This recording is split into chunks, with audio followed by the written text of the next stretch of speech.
everybody, it's Sarah, and today I wanted to answer the question on am I biased when I review books? And the short answer is yes. So if you enjoyed this video, maybe think of giving me a thumbs up, also maybe subscribing. And jokes aside, today is going to be a bit of a ranty discussion video because I have been getting a lot of comments in the past year, especially on one specific video, which is a rant review of The Shadow of the Gods by John Gwynne. I mean, first of all, most of the comments on the video just include some form of just insult. Either they call me stupid or a feminazi, SJW, which, fine I guess, don't really care about that. And then I also get a lot of comments on that video calling me out or trying to call me out for bringing my own bias into the review, for not being objective in my review and thus failing as a reviewer. And since the topic of objectivity or subjectivity in reviews is something that I've seen multiple reviewers struggle with within the media review sphere, I thought I'd take those comments as an inspiration, so thanks to all the dude bros, I guess, to make this video, to make this discussion about what does it mean to be objective in a review, what does it mean to be subjective in a review, is there even such a thing as an objective review, and also what differentiates a good faith review from a bad faith review. And so maybe let's get started on the topic of objectivity in art, and does it even exist? And I don't think it does. And I think you will find a lot of writings as well on how objectivity in art does not exist. In my opinion, there's no such thing as an objectively good book or an objectively bad book. There might be something along the lines of an objectively well-written book or an objectively badly written book, which, to be honest, I sometimes use in my reviews as well. But even then, I think there are just so many components playing into what makes a book be a well-written book that, you know, the objectivity there is also kind of questionable. Because, for example, an objectively well-written fantasy book will be completely different. The techniques used, and maybe techniques-wise, will be completely contrary to an objectively well-written literary fiction book, where if you use all the techniques that you use in literary fiction to write a book and use them on fantasy books, for most fantasy books that would not work, and for most fantasy books that would make them an objectively badly written book. And so I just think that it's ludicrous, completely ludicrous, to talk about objectivity within the realm of art. A lot of times within different types of art, be it writing, be it painting, be it music, there's kind of tenets where people generally consent that you should do this and that you shouldn't do that. But those tenets change from era to era, from time to time, from place to place even.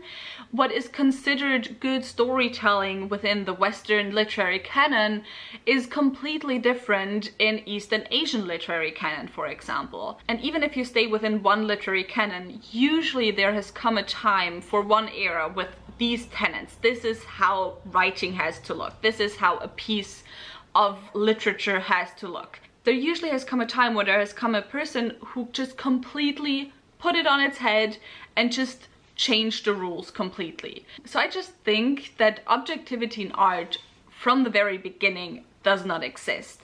And even if we say there is something as, you know, this is objectively a bad writing style, usually there is at least one type of book or one person who managed to take exactly that style, who managed to take exactly this trope or this cliche, who managed to take this one thing where the general consensus is absolutely do not do this, and who turned this thing into something beautiful. Not objectively beautiful, but something that is a masterpiece and that a lot of people then admire. So it's just, I don't know, objectivity in art already from the very beginning is something where I'm like, this is kind of stupid. Then okay, objectivity in reviews. We can say that even if there's no objectivity in art, even if there's no objectively good technique or bad technique, we could maybe say that hey, we could objectively describe what the book does. We could objectively say this is a character-driven book. We could objectively say this is a fast-paced book. This is a slow-paced book. But even there, you know, there's no universal definition for what makes a fast-paced book. For example, let's talk about Brandon Sanderson and the Cosmere and The Way of Kings. The Way of Kings, for an adult high fantasy, in my opinion, is quite a fast-paced book.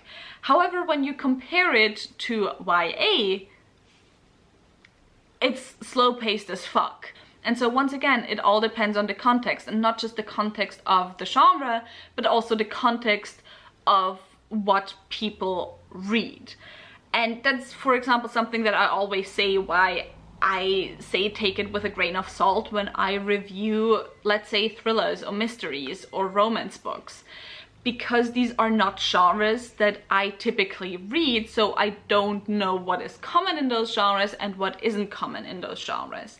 And I don't know if what the author did was unique within a genre and what isn't unique. I mean, with fantasy, I obviously haven't read all fantasy, so it's still based on my own experience when I review books and when I say this author did something different. But, you know, I can just say with a greater likelihood that this is something unique that the author did, or this is something different, or that a book for the genre, as I said, is fast-paced or isn't fast-paced.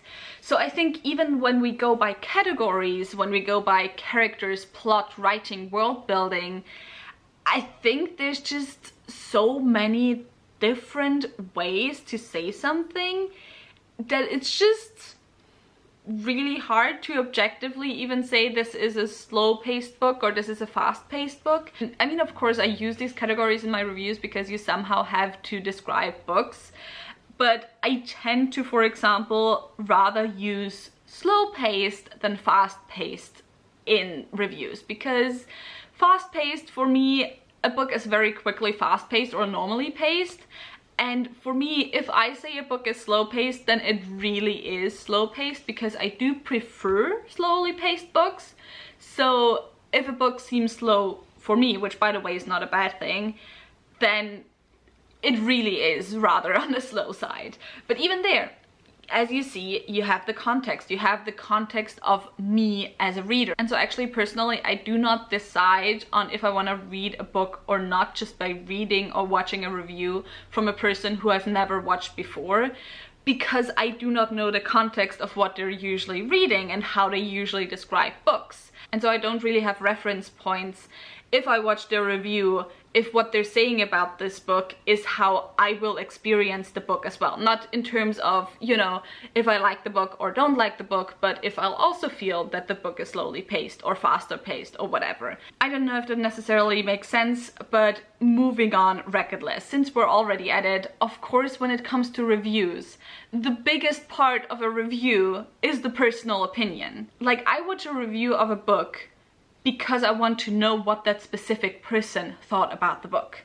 Not necessarily because I want to know if the book is good or bad. Because again, if I don't know the context of the person, I literally have no ability to judge whether or not I would like the book. Because I just need the reference point of the person, not just of how they experience a book, but also of their personal preferences. And so now we're basically at the elephant in the room. Because even if I use standard categories, fast-paced, slow-paced, beautiful writing, standard writing, whatever, the way I use those words will mean something completely different from how you use those words. I have seen slow-paced being used as a negative adjective for a book so often already. For me, if I use slow-paced as an adjective, it's at worst neutral, at best something positive, because I love slow-paced books with all of my heart. And let's use another example, purple prose. Purple prose has become something where that has kind of become, you know, a negative connotation. You know, instead of beautiful writing, you say purple prose or whatever. And for me, purple prose isn't something negative. I enjoy purple prose. It depends on what kind of writing. I mean, you can get beautiful writing that's kind of convoluted and over the top and just takes away from the story and just seems like the author you know, wanted to do more than they were capable of. But at the same time, purple prose can also mean writing that is emotional, that is, you know, something where I can savor every single word in a book. And so you can see that categories used in reviews, first of all, aren't universal. There's no universal way to describe a book. And then also the use of specific words in books will mean different things and will have different reactions in the people reading the books.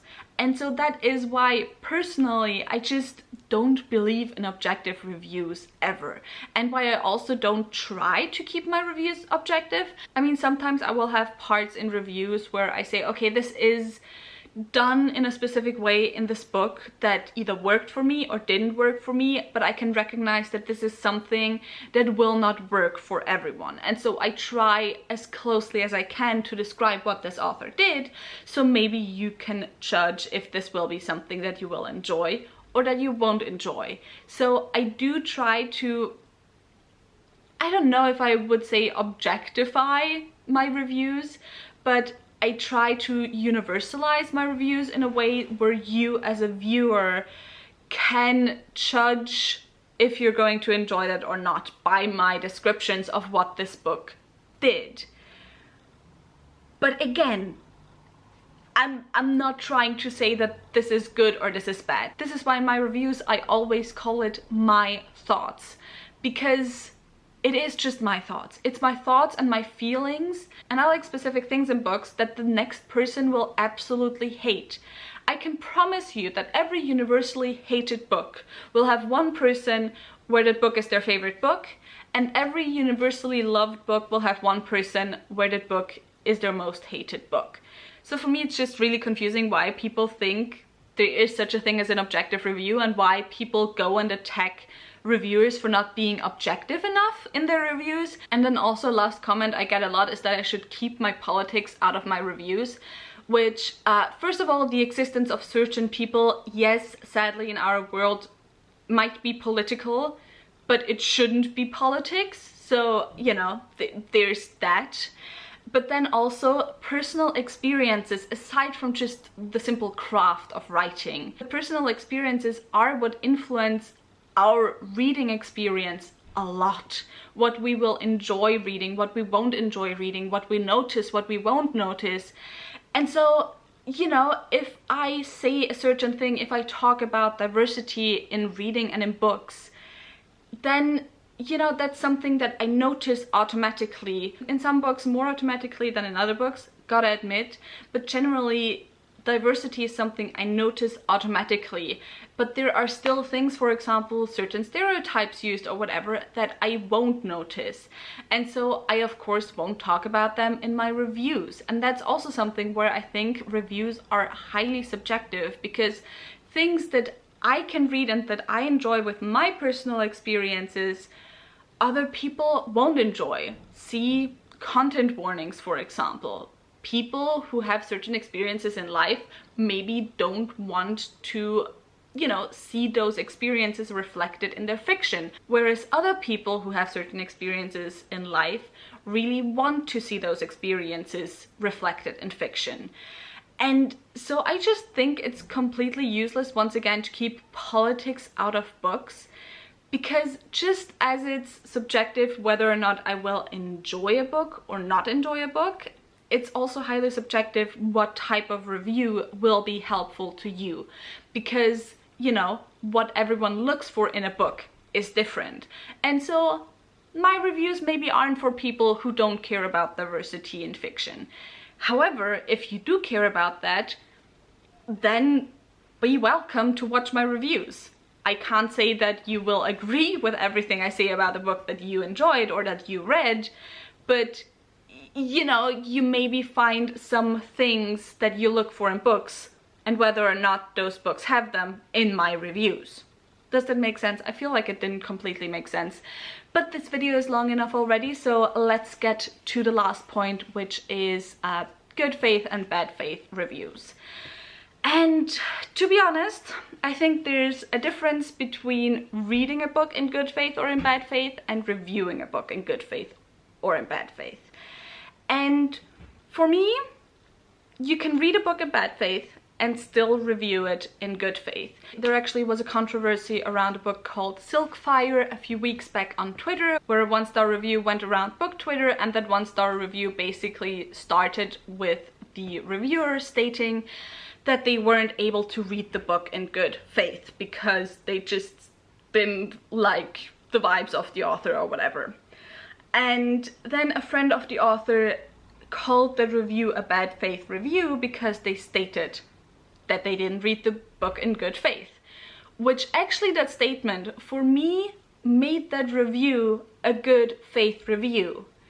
And the reason for that is that for me, a good faith review is a review where the author of the review or the reviewer tries as much as possible to open up around the context in which they review this book.